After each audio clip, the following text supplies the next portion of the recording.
planned a fantastic beach getaway for my girlfriend's birthday.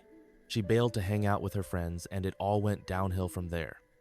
I had been dating Jessica for about 8 months. She was 25 and I was 28. From the beginning, I knew she was really close to her group of girlfriends, so close, in fact, that she never made any major decisions without checking with them first. At first, I thought it was a little odd, but I figured that was just how her friendships worked. We met at a company networking event about a year ago. We hit it off pretty quickly, and I asked her out multiple times before she finally said yes. Later, I found out she had been waiting for her friends to approve of me before agreeing to the first date. That was strange to me. Most adults I know do not need a council of friends to approve a coffee date, but she told me that this was completely normal in her circle, so I let it slide. I met her friends a few times, and they seemed all right. A little cliquish maybe, but nothing that raised any red flags at the time. I figured they were just looking out for her, and as long as Jessica was happy, I had no reason to complain. A couple of weeks ago, Jessica casually mentioned how she had always dreamed of going on a beach trip with a boyfriend. She had never been able to make it happen, something always got in the way. With her birthday coming up, I thought, perfect opportunity. I planned out everything. I booked us a trip to a gorgeous beach resort and even arranged for her to have a full spa day. I wanted it to be special. I wanted her to know how much I cared. I made sure not to drop any hints. I am terrible at keeping secrets, but this time I held it in. I was genuinely excited. This was the first big thing I had done for her, and I wanted it to be a surprise she would never forget. Then, just a few days before her birthday, she sat me down. I could tell she was nervous. She told me that she and her friends had been planning a big night out, and she really wanted to spend her birthday with them. She assured me that it was nothing personal and promised to make it up to me. I asked her if her friends could celebrate with her on another day, but she shook her head and said she really wanted to be with them that night. She hoped I would understand. Of course, I did not understand. It stung bad. I had put all this thought and effort into planning something special, and she had no idea. I wanted to tell her right then and there about the trip, but I held back. Maybe she would change her mind. Maybe I could convince her. I tried, I really did. But the more I pushed, the more annoyed she got. She made it clear her decision was final. I needed to suck it up and deal with it. That was the moment something shifted in me. I was angry, yes, but more than that, I was hurt. I had been looking forward to this trip and now it was pointless. So I canceled it.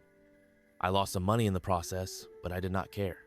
If she would rather party with her friends than spend time with me, then fine. The part that got to me the most was that she always chose her friends over me.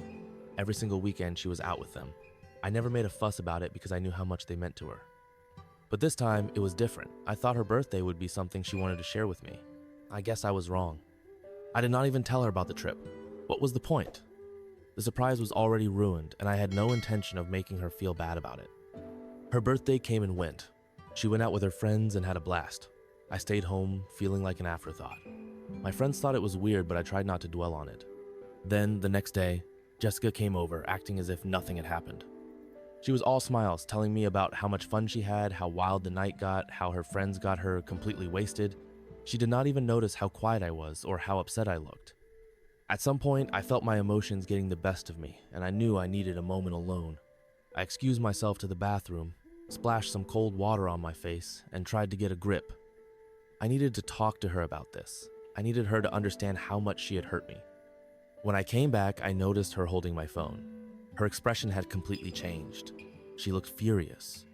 Before I could say anything, she shoved the phone toward me. "Why did you cancel a beach trip?" she demanded. It took me a second to realize what had happened. The resort had sent a text confirming my cancellation and refund. She must have seen it pop up on my screen. I expected her to be surprised, maybe even a little guilty, but instead, she was angry. She accused me of ruining her birthday, said I was immature and selfish for canceling the trip without telling her. She claimed that if I had just told her, she would have considered going. That was too much for me. I reminded her that I had tried to get her to spend the day with me. I had practically begged her, and she had shut me down. Now, she was turning it around on me like I was the bad guy. She got even more upset, called me a jerk, said I had sabotaged her special day on purpose. I snapped. I told her that if she had just given me a chance, if she had chosen to spend her birthday with Mesh, would have known what I had planned. But she had made her decision, and she had to live with it. I also told her she needed to stop acting like she was still in high school, letting her friends dictate everything in her life. That was the final straw for her. She called me a terrible boyfriend and stormed out in tears.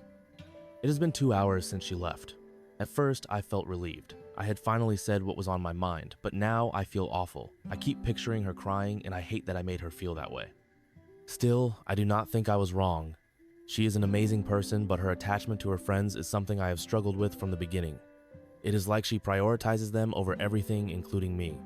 I do not know what to do. A part of me wants to apologize just to make this whole thing go away, but another part of me knows that I am not the one who messed up here. If I do not do something soon, I might lose her. But is it even worth saving if I am always going to come second to her friends? I have no idea what my next move should be. 3 days had passed since the argument with Ashley, and the silence between us felt heavier with each hour. After our fight, I had all but accepted that our relationship was over. I was not expecting a reconciliation, not after the way things ended. The whole situation had left me drained, so I decided to take the day off work, stay in bed, and binge watch something to distract myself. Then, out of nowhere, the doorbell rang. I was not expecting company, so I hesitated before answering. When I opened the door, there she was, Ashley standing on my doorstep, holding a bouquet of flowers and a box of my favorite chocolates. For a second, I just stood there, completely stunned. I had never been in a relationship where I was the one getting spoiled, so this kind of gesture caught me completely off guard. I let her in without saying much, still unsure of what to think. She sat down, fidgeting nervously, before blurting out, "I am so sorry for everything." Before I could even respond, she started talking a mile a minute. She told me that after our fight, she had gone straight to her friend Olivia's house because they had brunch plans anyway. Since she was early, she figured she might as well vent about what had happened. As soon as she explained the situation, her friends all jumped in, telling her she needed to break up with me immediately. They did not try to see things from her perspective. They did not try to understand why she felt bad. They just went straight to convincing her to end things. Then came the part that made my blood boil. Apparently, they had never liked me. They even made mean-spirited comments about my height and appearance, things Ashley claimed she had never heard from them before. But that was not even the worst of it. One of them, Megan, I think suggested she should go on a date with someone else, just to make me jealous. The others chimed in, saying they had done the same thing in their past relationships, and it had always worked to make the guy apologize. That was when something clicked for Ashley. She realized just how toxic their advice was. They were not trying to help her. They were just pushing their own manipulative behavior onto her, expecting her to follow their lead.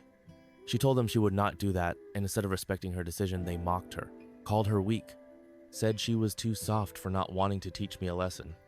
One even accused her of being submissive, claiming that was why I felt comfortable treating her badly. That was when she really started seeing them in a different light. Ashley admitted to me that I was the first serious relationship she had ever had as an adult. She dated a guy in high school for about a year, but they broke up when he cheated on her in college. After that, she had a few flings here and there, but nothing meaningful, mostly because her friends never thought anyone was worthy of dating her. Even though we had only been together for less than a year, she already knew she wanted to make it work with me.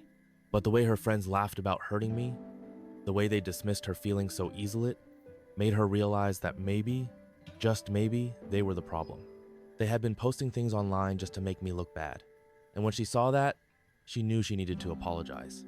But when she tried to explain this to her friends, they doubled down. They told her that if she apologized to me, it would make her look weak, that she needed to stand her ground.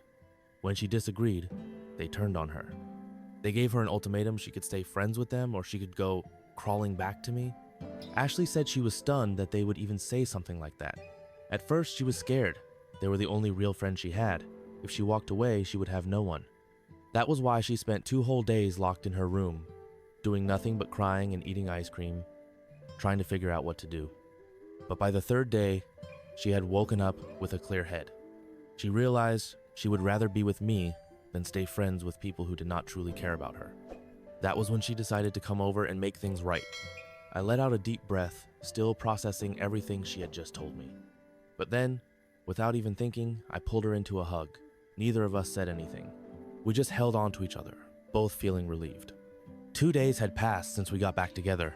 Ashley was happy, and for the first time in a long while, she was free of the toxic influence of her so-called friends. She posted a picture of us together on social media with a sweet caption. I did not think much of it, just a simple selfie, but within minutes her phone started blowing up. Her old friends were furious.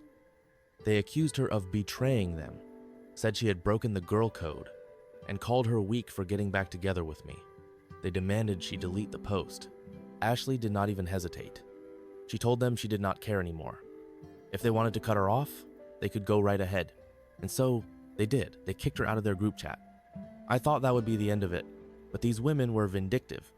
They started trashing her online. They called her spineless, pathetic, said she had no self-respect. One even went so far as to post that she deserved to be cheated on. People started sending Ashley screenshots of everything they were saying.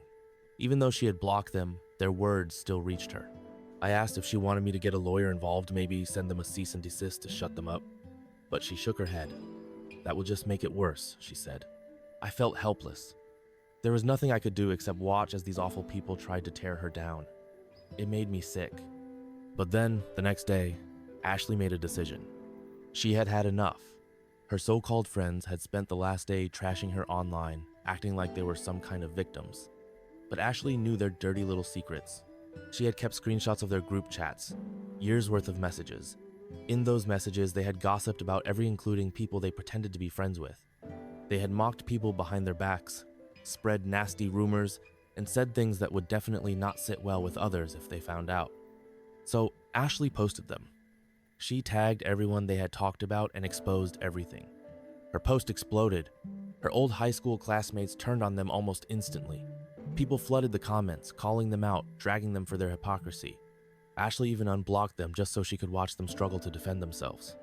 Then, they made their next mistake. They added her to a group call, furious, threatening to ruin her life for exposing them. That was when I stepped in. I told them loud and clear that if they even thought about coming after me or Ashley again, we would take legal action against them. They tried to argue, but I shut them down. I called them out for being entitled, mean-spirited, and desperate for attention. By the time I hung up, some of them were crying, others were calling Ashley a pick-me, but it did not matter. They were done. Now, Ashley and I are moving forward. We are planning that beach trip again, only this time, we are making it even bigger and better than before. We deserve it.